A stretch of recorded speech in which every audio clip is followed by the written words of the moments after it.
देखिए को interior angles, को एक्सटीरियर एंगल्स हो या को इंटीरियर एंगल्स हो, दोनों में एक चीज सिमिलर है कि ट्रांसवर्सल के सेम साइड्स में जो एंगल बनेंगे वही है आपके को एंगल्स यानी को एक्सटीरियर एंगल्स। और ट्रांसवर्सल के सेम साइड में बनने की वजह से ये प्रॉपर्टी के अनुसार जब दो एंगल्स को एक्सटीरियर एंगल्स को जब दो एंगल्स को हम ऐड करेंगे तो हमें 180 डिग्री मिलना होगा। Then I hope it's clear exterior angles. Now come to corresponding angles. What is the corresponding angles? Okay, ध्यान से देखिए कोरोस्पोंडिंग एंगल्स किसे कहते हैं? The angles that lie on the same side of the transversal. अब इस figure पे ध्यान देना, ऊपर वाले फिगर पे नहीं, इस फिगर पे। तो फिगर में अगर आप देखेंगे the angles that lie on the same side of the transversal, जो भी एंगल आपकी सेम साइड, अब यहाँ पर ट्रांसवर्सल कौन है? L. L is the transversal to parallel lines at two distinct points. दो पैरेलल लाइंस क्या है? M N N. अब जब एंगल ट्रांसवर्सल एल दो पैरेलल लाइंस को दो डिस्टिंक्ट पॉइंट्स में कट करेंगे तब कोरोस्पोंडिंग एंगल बनेगा। कैसे? The angles that lie on the same side of the transversal. अब आप देखिए angle 1 2 3 4 5 6 7 8, angle 1 should equal to angle 5।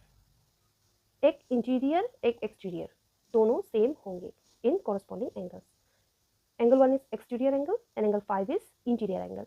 Angle 3 similar to angle 7. Angle 3 is interior and angle 7 is exterior. Angle 2 is exterior and angle 6 is interior. Angle 4 is interior and angle 8 is exterior. अब यहाँ पर मैंने अलग अलग colours का use किया है to make it easier for you to understand.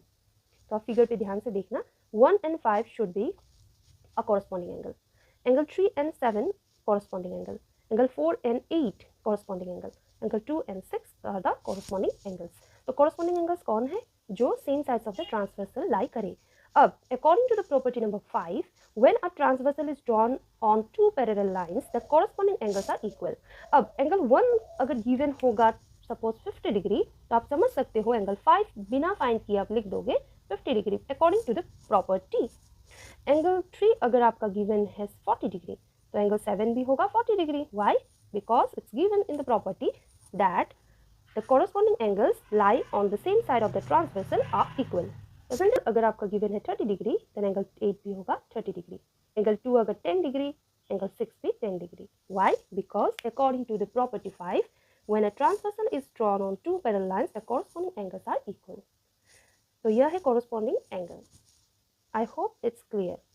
Okay, my dear friends and students, यही था आपका लाइन्स एंड एंगल्स के बेसिक्स जो कि बहुत ही इंपॉर्टेंट है। अगर आपके ये बेसिक्स क्लियर है then you will find very easy to solve any geometrical maths. तो क्लास 7th में आपको ये सब मिलता है, अगर आपने ध्यान से पढ़ा है। 6th 7 में आपने एक और दिया है, then you can able to do sums and अगर आपको डाउट है then you can watch this short, isn't it?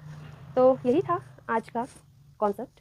तो कैसा लगा? You can share in the comment section. That's it for today. Thank you.